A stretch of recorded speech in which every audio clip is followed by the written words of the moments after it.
నమస్కారం SP news కి స్వాగతం। ఆంధ్రప్రదేశ్ రాష్ట్రంలో ఈ రోజు అనగా మే 13వ తేదీ సోమవారం జరిగిన సార్వత్రిక ఎన్నికల్లో పోలింగ్ శాతం ఎక్కువగా ఉందని చెప్పాలి। ఇదివరకటి కంటే ఎక్కువ శాతం ఓటర్లు తమ ఓటు హక్కును వినియోగించుకోవడానికి ముందుకు వచ్చారు।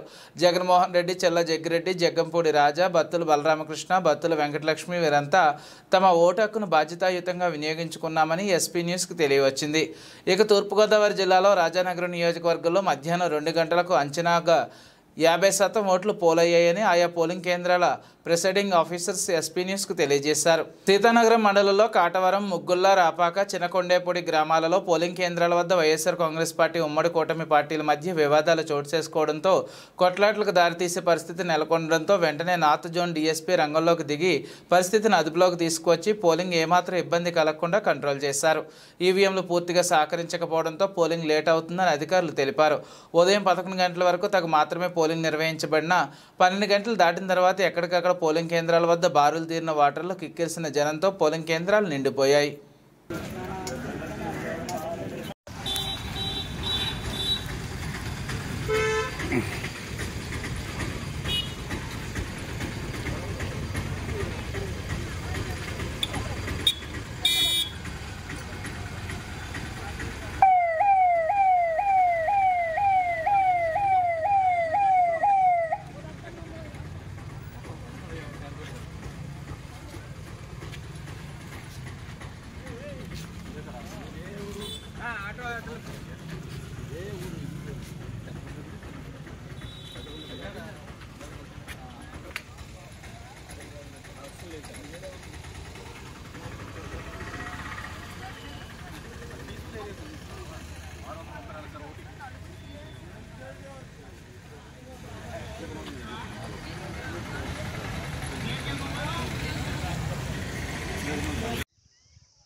నా దగ్గర అయితే 5 అక్కడ 5